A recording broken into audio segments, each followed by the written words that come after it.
Se eu vou ser bem sucedido em algumas etapas de processos seletivos, por que eu preciso mudar? Por que eu preciso não ser um candidato ensaiado? Vocês pediram e eu voltei! Olá, caçadores de emprego, muito obrigado pela audiência até aqui. Sejam bem-vindos a mais um episódio do canal Empregabilidade Máxima, o novo canal de empregabilidade e talvez o único do Brasil. Para quem não me conhece, meu nome é Eduardo Saig, para quem me conhece também, vamos ao episódio de hoje. Hoje eu vou falar sobre aquele candidato que ele consegue trazer para o entrevistador a história profissional dele, a história da carreira dele, de uma maneira muitas vezes clara, organizada e interessante, mas pouco natural. É o que nós chamamos do candidato ensaiado ou o candidato profissional.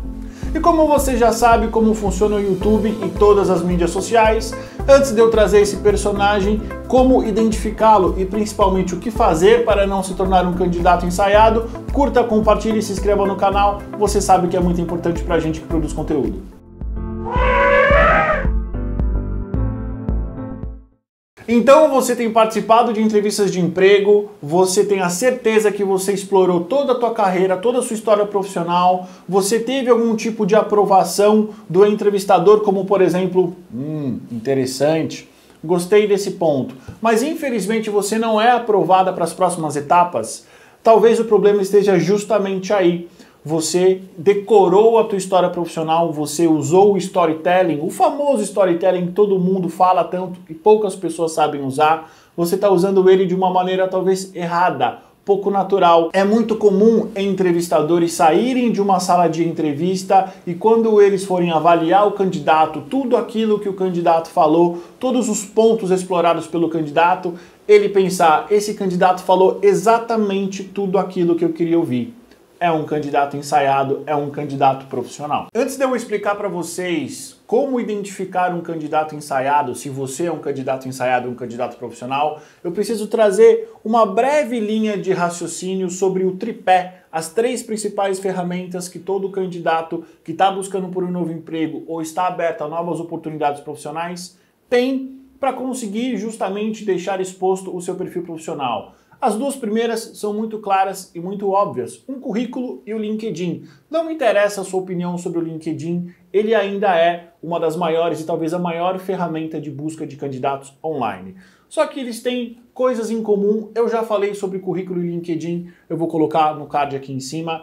Currículo e LinkedIn, basicamente, eles são expressões da sua carreira, da sua história profissional, onde o recrutador tem pouco ou nenhum contato com você. Geralmente é um primeiro contato que eles têm com a tua carreira profissional, com o teu perfil profissional, e depois, se eles entenderem que faz sentido uma conversa, eles te chamam para uma entrevista.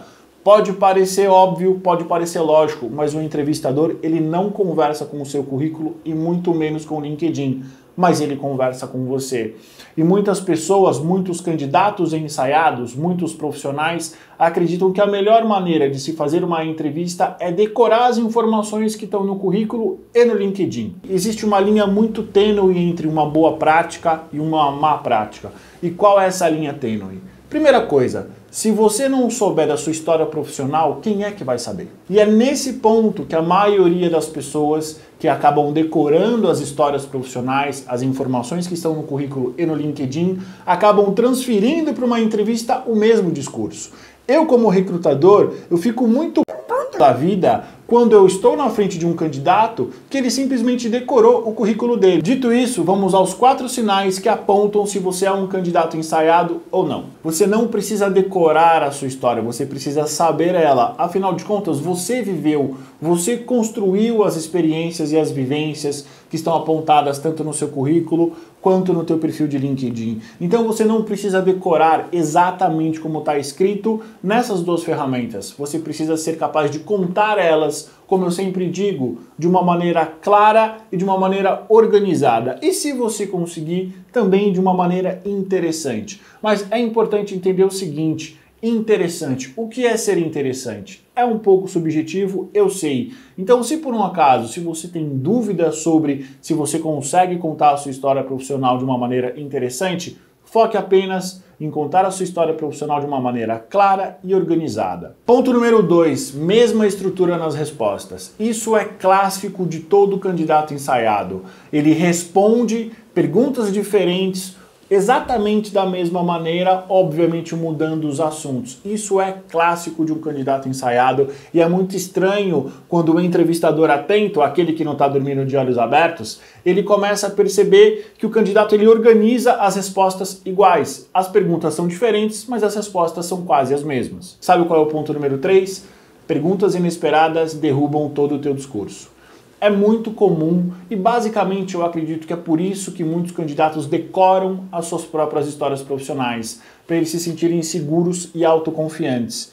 E qual é a consequência de um candidato autoconfiante e seguro numa dinâmica de entrevista? A energia dele é sempre alta. E aí, quando um entrevistador ele faz uma pergunta inesperada, a mesma potência, com a mesma velocidade que a energia desse candidato veio trazendo para a entrevista, ela cai. Então é muito interessante quando a gente nota que a potência de um candidato subiu e uma perguntazinha derruba ela e ele não consegue levantar essa energia de novo. Por quê? Porque mexeu na confiança dele, mexeu em como ele estava trazendo a história profissional. Ele provavelmente decorou a história dele e ele não sabe como voltar nesse mesmo estado de energia. Você quer ver um exemplo? Entendi, candidato, muito interessante. Você pode dizer para mim qual foi o motivo de saída da sua última experiência profissional? Claro que sim, eu saí por uma reestruturação. Por uma reestruturação? E quantas pessoas saíram junto com você? Quantas pessoas saíram? Só eu. Esse é um exemplo muito comum, obviamente caracterizado por mim mesmo, mas acontece bastante na sala de entrevista, onde o candidato ele traz um exemplo, que muitas vezes é real, e ele é surpreendido por uma pergunta que ele não tinha a menor ideia como responder. E aqui já fica um aviso de um recrutador profissional. Cuidado com todos esses guias que você encontra na internet sobre perguntas de emprego. Cada processo seletivo é diferente. Não tem nada de errado em você saber, você ler e se informar sobre todos os tipos de pergunta que podem acontecer em processos seletivos, mas você nunca deve pressupor que elas vão acontecer naquela ordem, naquele momento, e principalmente você não deve escolher quais perguntas você vai responder ou não. Você precisa saber que elas podem acontecer e você precisa estar apto para elas. Só que você também precisa estar preparado para perguntas espontâneas que não estão em nenhum guia. Ponto número 4.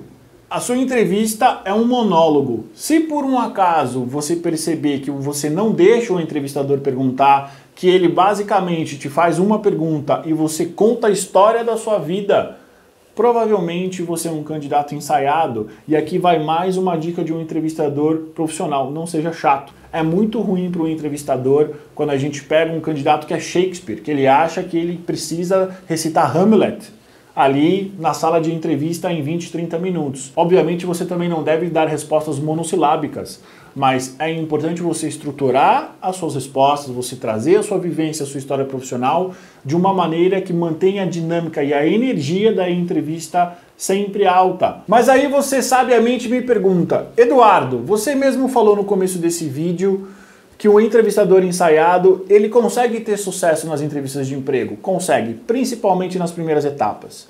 E também nas etapas que forem virtuais, onde você vai ter uma inteligência artificial que vai avaliar o teu discurso. Porque, obviamente, nessas etapas, você, como candidato ensaiado, você vai trazer sua história profissional, como eu já falei, de uma maneira clara, organizada e interessante. Você vai falar as palavras e você vai trazer para a inteligência, para aquela dinâmica, tudo aquilo que ela precisa ouvir. E, obviamente, nunca minta.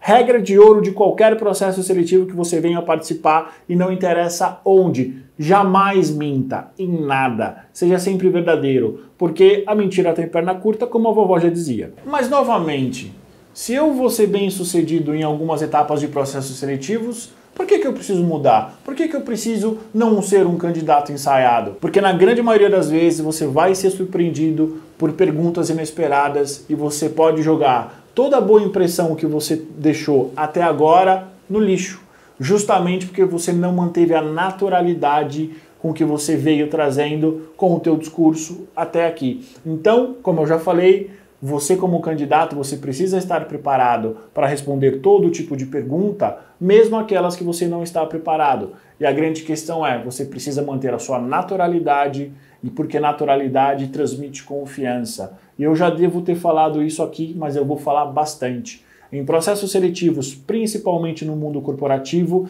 existe uma palavrinha de 5 letras, que que está envolvida em todo tipo de contratação: risco. Qual é o risco que a sua contratação oferece para a empresa? A partir do momento que você aprender isso, que você entender que quanto menor o risco, maior a sua chance de contratação, com certeza você vai passar a ter sucesso em qualquer processo seletivo que você participa. E isso passa invariavelmente pela impressão que você deixa nas entrevistas. Um bom currículo e um bom LinkedIn abrem portas? É claro que eles abrem portas. Uma boa entrevista faz com que essa porta se mantenha aberta e com que você passe por ela. Mas qual é o ideal? Porque eu preciso saber contar a minha história profissional, eu preciso ensaiar minimamente, me ouvir, e eu sou muito a favor disso. Você precisa ensaiar. Você, candidato, precisa se ouvir, você precisa se ver. Hoje em dia, graças a Deus, nós temos várias tecnologias que permitem com que a gente se veja, que a gente ensaia e se ouça. Isso é importante também. Mas qual é o limite entre ser ensaiado e ser natural? O limite ele não é simples, ele é tênue. Mas pense no seguinte, pense que você precisa ter a mesma capacidade de resposta, a mesma energia, a mesma disposição para as perguntas que você já sabe, quanto para as perguntas que você não sabe. E eu vou te dar 3 diquinhas que vão te ajudar a você estar preparado para qualquer tipo de pergunta. Dica número 1, já falei, todo o processo seletivo é diferente. Você precisa pensar em perguntas malucas, porque entrevistadores, assim como você, são pessoas. E muitas vezes eles acham legal fazer entrevistas do tipo: candidato, imagina que você está num aquário gigante e que tudo é permitido. Como você sairia dessa situação? Não sei. Você pode também ter perguntas mais tradicionais, perguntas que eram usadas até uns anos atrás e deixaram de ser usadas, mas de repente aparece para você. Me diga 3 qualidades e 3 defeitos que você possui. Mais tradicional que isso? Impossível. Diz alguma coisa? Zero. Todo mundo já sabe como responder esse tipo de pergunta. As respostas existem em todos os tipos de guia inúteis sobre entrevistas de emprego. Então, essa é a primeira dica. Esteja preparado para perguntas inesperadas. Dica número 2. Você não precisa ser perfeito numa entrevista. Você não precisa responder tudo exatamente da mesma maneira. Ninguém é perfeito. E você pode muito bem pedir um tempo para o entrevistador para você pensar: entrevistador, não estava preparado para esse tipo de pergunta. Me dá 10 segundos para eu pensar? Me dá um tempo para eu pensar? Vai ser ótimo, porque você vai conseguir organizar suas ideias e você não vai ter aquela pressão que você mesmo está colocando em você do tipo, você precisa responder isso da melhor maneira possível. Terceira e última dica, seja você mesmo durante todo o processo seletivo, porque invariavelmente você já deve ter ouvido isso.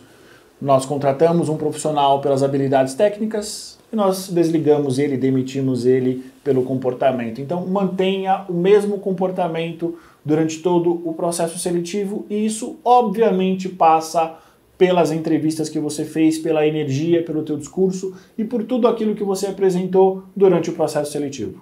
Chegamos ao final do segundo vídeo da nossa série de 6 sobre os principais personagens e comportamentos encontrados nas dinâmicas de entrevista. Esse foi o Candidato Ensaiado. Curta, compartilhe e se inscreva no canal. Semana que vem falarei sobre o entrevistador mentiroso, bastante comum em processos seletivos. Até o próximo. Muito obrigado pela audiência. Até o próximo episódio.